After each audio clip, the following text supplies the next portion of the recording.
Analisar essa pregação desse pastor bernamista Diógenes Dornelles, do sul do Brasil. É uma pregação completamente equivocada e errada. Prestemos atenção e eu vou analisar isso. Você sabe exatamente a razão da severa aflição econômica ali da Igreja Mãe, porque os crentes todos de Jerusalém passaram por apuros. Mesmo com as admoestações, olha, o profeta Ágapo nos alertou que vai haver fome em toda a terra. Mas parece que não adiantou. Mesmo assim, o povo lá de Jerusalém, a igreja de Jerusalém, passou necessidade. Por que será? Por que eles não conseguiram se preparar? Então tem a teoria aí, e a mais aceita de todos foi por conta daquele comunismo voluntário que eles fizeram, né, no passado, você lembra? Cada um vendeu o que tinha e compartilhou entre si, né? Aquilo não foi um bom negócio, não foi uma boa ideia. Aquilo foi uma ideia que surgiu entre eles ali. Aquele comunismo não deu certo. Aquilo deixou eles despreparados. Quando veio a fome, cadê o dinheiro? Cadê os recursos? Mas venderam tudo, distribuíram entre si. Eles achavam que Cristo viria dali uma semana, 2 semanas, 1 mês, 2 meses. Eles achavam que a vinda de Cristo seria logo em seguida. Por isso que já se desfizeram dos seus bens. Talvez tinha até cristãos que nem queriam mais trabalhar. Para que eu vou trabalhar se Jesus já está chegando de volta para nos levar? Então tinha toda essa coisa. Então eles venderam tudo, alguns não trabalhavam, né? Começaram a fazer um comunismo ali e a coisa vai passando. Passou 1 mês, passou 2 meses, nada de Cristo vir. Passou 1 ano, passou 2 anos, até que chegou a fome. E agora? O que vamos fazer? Vendemos tudo, distribuímos entre nós. E sabe, dinheiro acaba. Dinheiro acaba. Chegou um momento que acabou tudo, certo? Foi essa a razão porque esse povo de Jerusalém estava passando fome e necessidade, por causa daquela atitude errada que eles tiveram. Então agora, para ajudar, houve esses recursos de vários irmãos, de várias igrejas aí, como Paulo disse aqui, na Galácia, na Antioquia, Macedônia.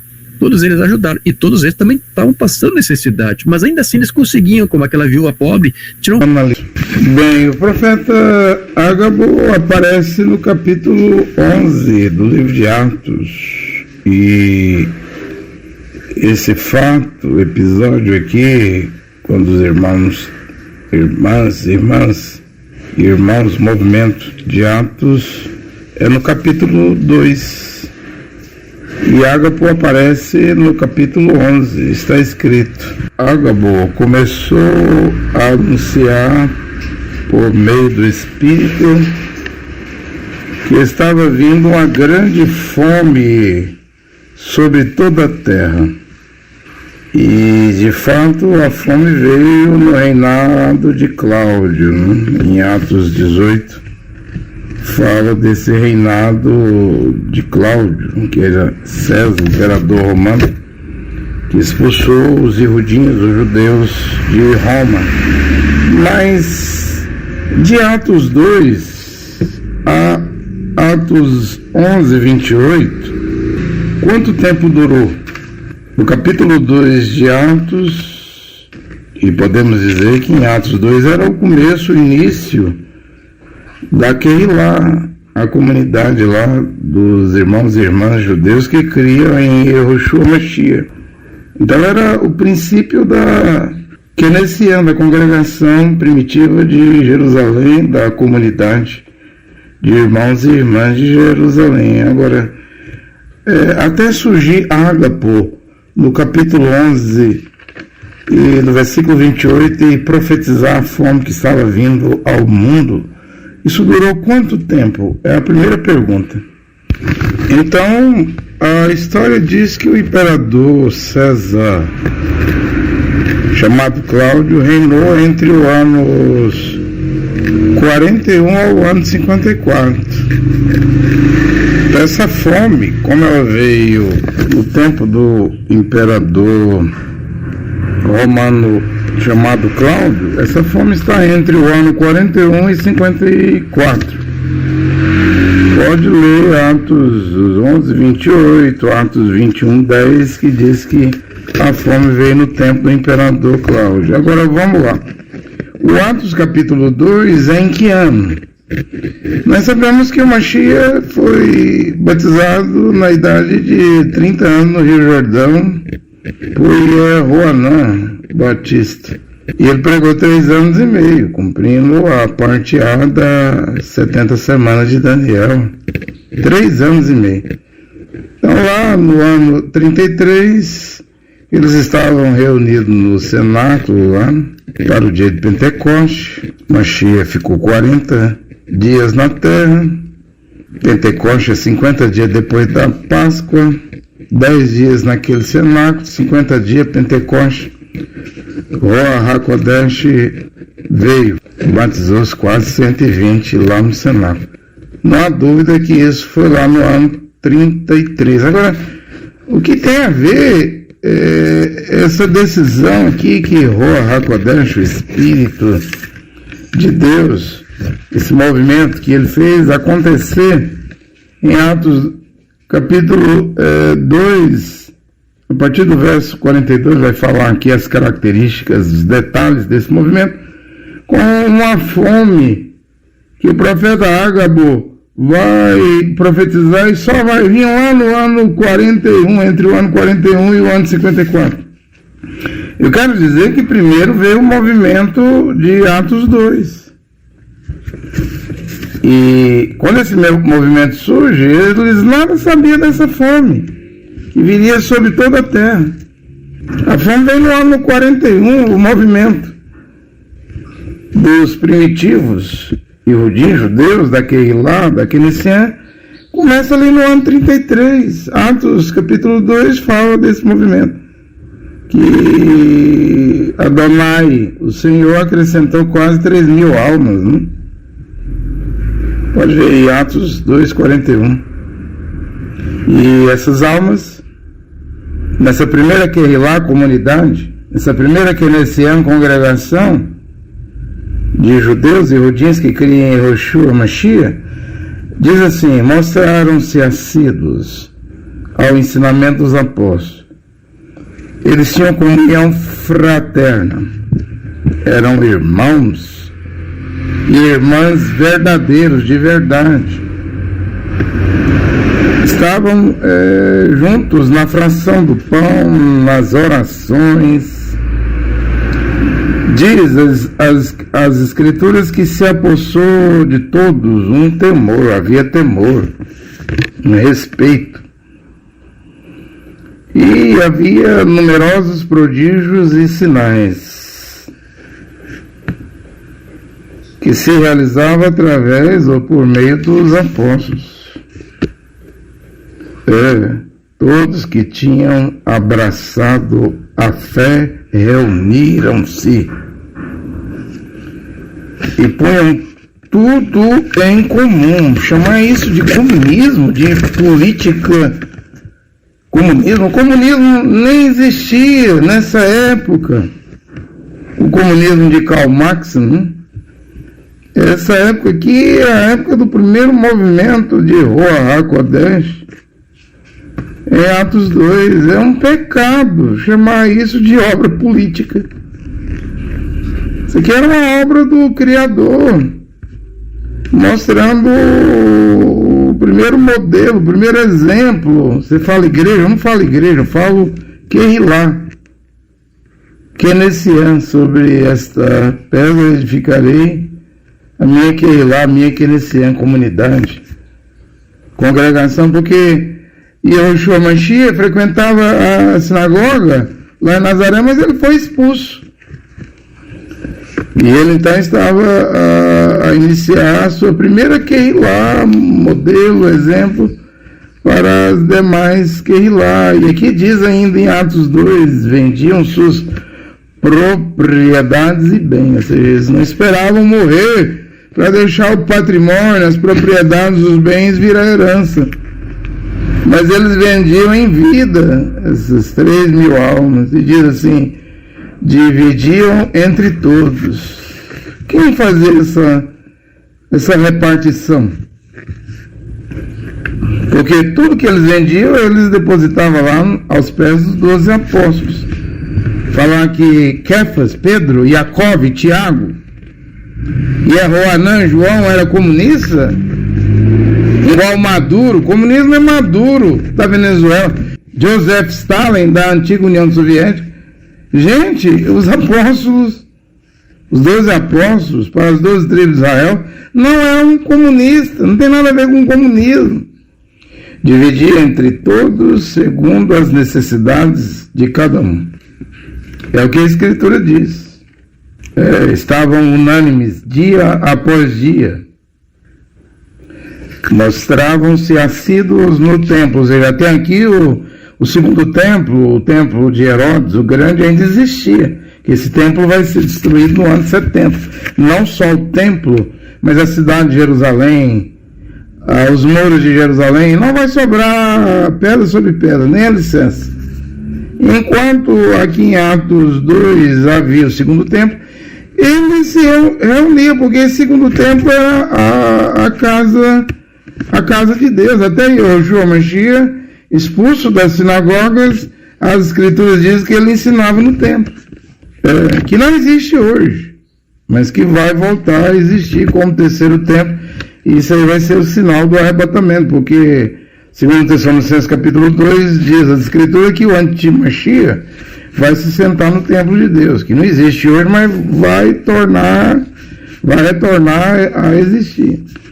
Estavam unânimes, dia após dia, mostravam assíduos no templo, partiam o pão pelas casas, de casa em casa. Que tempo, Eu sei que hoje é complicado, né? Abrir as portas da sua casa. Nesse tempo aqui, se abrir as portas das casas. Então não havia escândalo, não havia abuso, havia respeito nesse tempo aqui. Partia o pão pelas casas, tomando o alimento com alegria. Atos dos Apóstolos, capítulo 2. E simplicidade no coração. Aí diz que louvavam a Deus e gozavam da simpatia de todo o povo. E o Senhor acrescentava cada dia o número dos que haveriam de ser salvos. Então isso é Atos 2, depois do dia de Pentecostes. Eles não sabiam da profecia do profeta Agabo, é Atos 11, 28.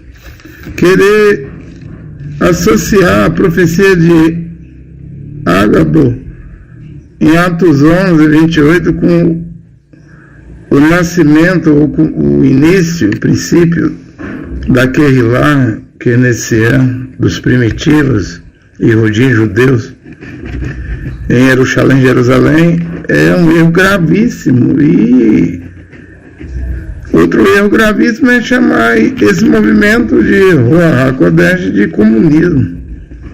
Não. A obra dos 12 apóstolos não é obra de política, de partido político, governamental, regime de governo. E comunismo é um regime de ditadores. Stalin, Maduro aqui na Venezuela, Stalin na antiga União Soviética, Vladimir Putin na atual Rússia, Xi Jinping na China, Kim Jong-un na Coreia do Norte. Os 12 apóstolos não eram ditadores comunistas. Eu vou provar aqui que essa obra aí de Atos capítulo 2 era uma obra do Criador, uma obra de Yehoshua, o Filho do Criador. Veja Atos capítulo 5. Vamos ver que Ananias e Safira tentaram entrar nesse movimento de um jeito errado, e isso fez com que eles perdessem a vida física.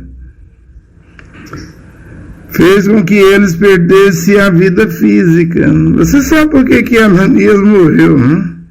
Mas um homem chamado Ananias, Atos dos Apóstolos capítulo 5, casado com uma mulher que se chamava Safira, vendeu um terreno e só entregou uma parte do dinheiro aos apóstolos, ficando com o resto. E Safira sabia disso, porque lá os irmãos estavam vendendo e entregando tudo, 100%. Então Pedro disse a Ananias: por que você deixou Satanás dominar o seu coração, Ananias? Por que mentiu para o Espírito Santo, Ruach HaKodesh? Por que você ficou com uma parte do dinheiro que recebeu pela venda daquele terreno? Antes de você vendê-lo, era seu, e depois de vender, o dinheiro também era seu. Então, por que resolveu fazer isso? Você não mentiu para seres humanos, aos homens, mentiu para Deus. Assim que ouviu isso, Ananias caiu morto. E todos os que souberam do que havia acontecido ficaram com muito medo, muito temor. Vê que isso aqui não é comunismo?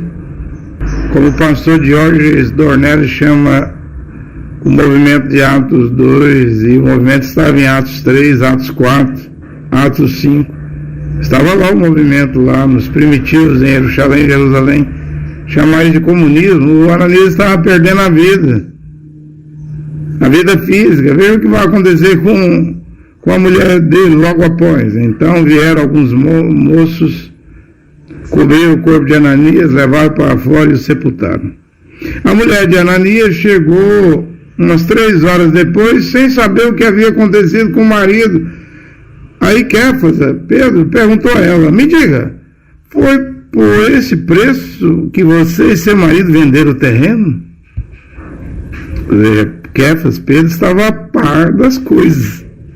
Foi, respondeu ela. Então Kéfas, Pedro disse: por que você e seu marido resolveram pôr à prova Ruach HaKodesh, o Espírito do Senhor? Os moços que acabaram de sepultar o teu marido, já estão lá na porta e agora vão levar você também. No mesmo instante, ela caiu morta aos pés de Pedro, de Kéfas. Os moços entraram e, vendo que ela estava morta, levaram o corpo dela e sepultaram ao lado do seu marido. E toda aquela comunidade, congregação keynesiana, todos aqueles que souberam disso ficaram apavorados. Veja, não tem nada a ver com essa interpretação maldosa de chamar comunismo fracassado e dizer que eles venderam tudo que tinha lá em Atos 2 e colocaram aos pés dos apóstolos porque estavam esperando a vinda do Senhor. Também não é certo, porque quem estava deixando de trabalhar por causa de esperar a vinda do Senhor eram os irmãos lá em Tessalonicenses. Essa congregação keynesiana aqui de Jerusalém, com os 12 apóstolos, ela estava na perfeita vontade do Criador. Não havia nada de errado na congregação. Os hipócritas estavam morrendo, os mentirosos, casal mentiroso estavam morrendo. Então fica aqui esse esclarecimento, porque é insuportável ver alguém pegar textos da Escritura, histórias das Escrituras Sagradas e pregar de um jeito errado. Ou seja, isso aí vai fazer uma má formação na mente das pessoas. Então é melhor ouvir a verdade na íntegra, ou seja, uma pregação íntegra, né?